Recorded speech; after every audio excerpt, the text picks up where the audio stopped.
Здравейте! В днешното видео набързо искам да ви разкажа за едно масло, което открих наскоро, и това е маслото Тричуп. Тричупа, това е масло, което съдържа предимно примеси от индийски билки и по-голямото му съдържание на сусамово масло и кокосово масло. Като съдържанието на сусамово масло в това масло е 80%. Сусамовото масло, както знаете, съдържа фосфор, витамин Е, калций, магнезий, които спомагат растежа на косата. А кокосовото масло, то се съдържа 20% в това масло. То съдържа също витамин Е и лауринова киселина, което пък спомага растежа, за блясък, мекота, подхранване и увлажняване. Примесите, това повечето са индийски билки. Гледах в интернет да прочета малко повече за тези билки, но така или иначе не успях да намеря подробна информация. Ще ви ги кажа само на български като процентно съдържание. Ако успея да намеря някаква информация, ще ви съобщя. Но като цяло маслото е много добро. Ползвам го от един месец. Косата ми наистина се чувства много хидратирана. Порасна с 2-3 см за месец, което това е доста за един месец, тъй като аз имам малко проблемна коса и имам един участък, в който от диадемите, които слагах, е оплешивял. В смисъл, паднала ми е косата от самата диадема. И за този един месец започнаха да ми поникват нови косми. Това стимулира по-бързият растеж, снабдява го кератина, кара тези, в смисъл, маслата помагат на косата да расте по-бързо в тази комбинация. Както знаете, косата е изградена от протеин, наречен кератин. Примесите от индийските билки са ним. То е 2,5%. Това още го наричат персийско мелаво дърво на индийски, поне така прочетох. То се използва за косопати при акне. Еклипта алба, тя е 1% в съдържанието. Това е също вид индийска билка, като тази билка се използва против пърхот, за растеж, за укрепване на косама. Амалики, това пак е индийска билка. Тя също е 1% съдържание.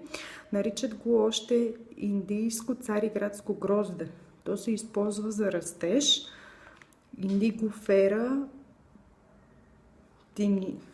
тинитория или още червена кана го наричат.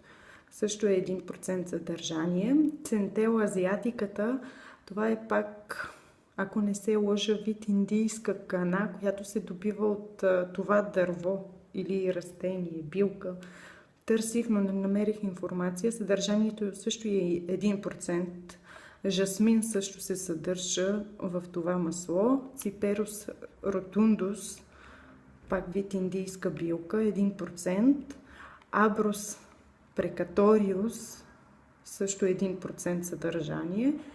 Датура метел, пак е индийска билка, 1% съдържание има.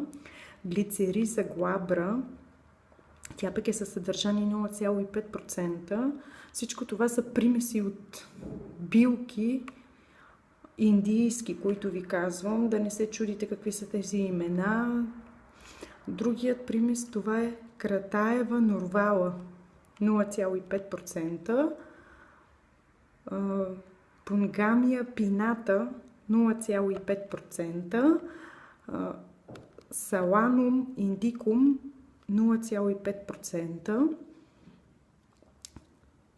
Цитрулус колоцинтис, 0,5%. И отцветители Fast Green, или това е E143, някакъв вид парфюм. Тук в указанието пише, че начин на употреба: уникална комбинация от екстракти и масла, подобрява здравето на косата, прави я по-силна и бляскава. На измита и добре подсушена коса се нанася известно количество от олиото, няколко капки върху скалпа. Масажирайте до пълно попиване. Оставете да престои 2-3 часа, като за по-добър ефект може и една нощ. Може да се използва до 2 пъти седмично. Това масло може да си го намерите по принцип и по дрогериите го продават, но много трудно може да го намерите. Аз си го поръчах от интернет, тъй като доста се лутах из дрогериите, но не успях да го намеря.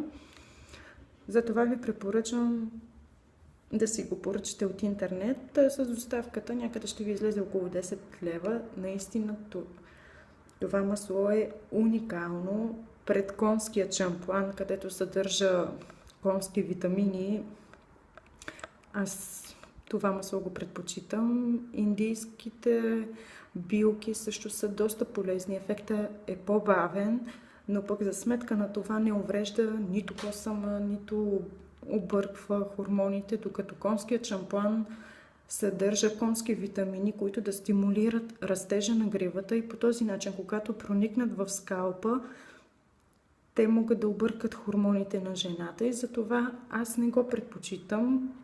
Поне за него повечето коментари за конския шампуан са позитивни, но четох и негативни, тъй като се интересувах доста и разбрах, че съдържат витамини, които като проникнат в скалпа могат да объркат женските хормони и предпочитам да ползвам ето това масло.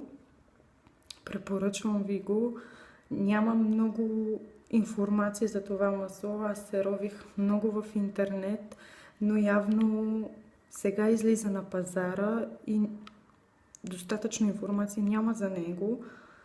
Но на мен ми го препоръча моята Леля, тъй като и тя го ползва. Препоръчала го е на друга нейна позната и наистина косата й се оправила. Аз не вярвах на тези неща, тъй като аз имам и шампуана Тричуп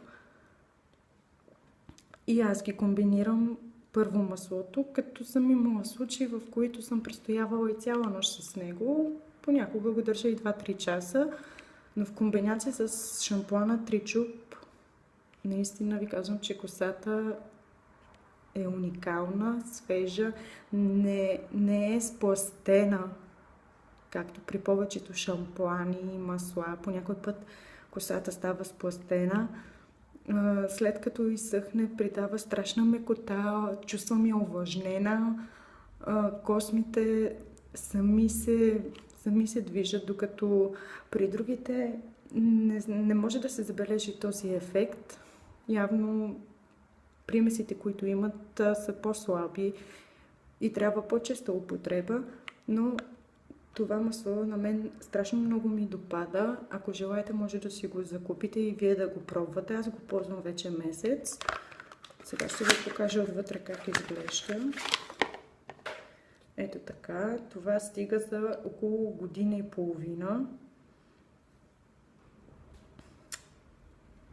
Ами това мога да ви кажа за това масло. Препоръчвам го на всички жени, които желаят да си оправят структурата на косата, косама да изглежда по-блестящ. Ами това е, съжалявам, че не мога да ви дам повече информация за това масло, но търсих из интернет, тъй като и за мен е непознато и ново, но не успях да намеря. Ако успея да намеря, ще се постарая и ще направя още един видеоклип за повече информация. Това е от мен. Чао!